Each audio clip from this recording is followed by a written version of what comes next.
So I thought it was high time that I weighed in on the Hamabre incident.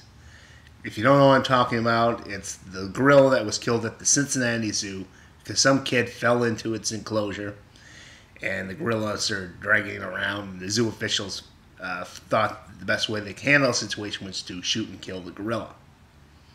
So that created a lot of outrage, as you could imagine. One of the things that gets me is there's a lot of focus on the family. The mother wasn't attending to the kid. The kid decides he wants to go play with the gorillas, jumps in there, and now we've got a dead gorilla. And I'm not saying we shouldn't criticize the parents in this situation. It's just I feel like we're ignoring an even bigger issue with the zoos, and that is, well, just zoos in general and safety. I mean, this is not, I'd say, a separate incident. When I was researching this, I remembered there's been some other time when some kid fell into a gorilla pit, but he got out alive, and then they had to shooting the gorillas. And I found out there was at least two other incidences. One in New Jersey in 1986, and then one in Brooksfield Zoo in Chicago in 1996. Something with sixes in it too. Once is something that happens, twice is a coincidence, three times is a pattern.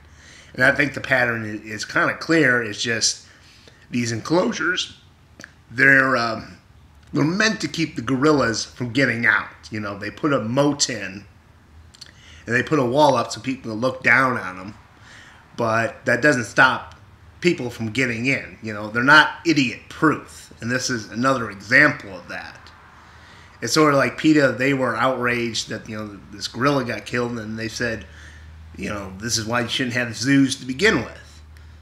And I gotta say, as much as I just feel like vomiting saying this, I gotta agree with PETA. It's not just gorillas. It's like some guy wanted to feed tigers, and that ended how you expected. Another guy way back when was at SeaWorld, wanted to swim with a killer whale, and that ended exactly how you thought it was. Two deaths right there. The guy got eaten by the tigers, and the other guy got killed by the killer whale, who was also the one that killed the trainer, or trainers, and it was featured in Blackfish.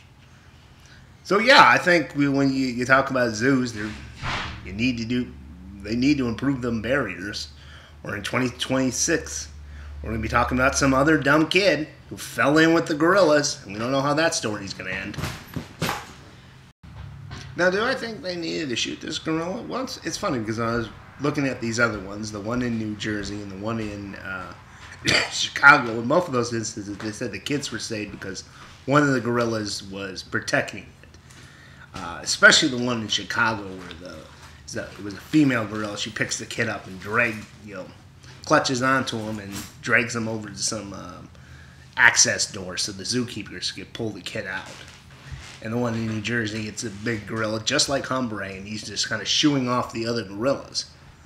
And some people have argued that was the case with Hamabre, that, when the kid fell in, you watch the videos, he seems pretty protective. It's like he's puts himself between the crowd and the little boy, and then he drags him around, for a little bit, and then he, kind of pushes him back up.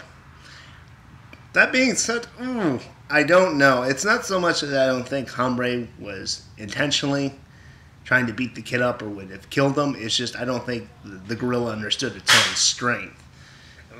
I mean, you watch those videos, he does just drag the kid around like he's a bunch of bananas or something, and it's like, if they hadn't intervened quickly, I think the kid would have been killed.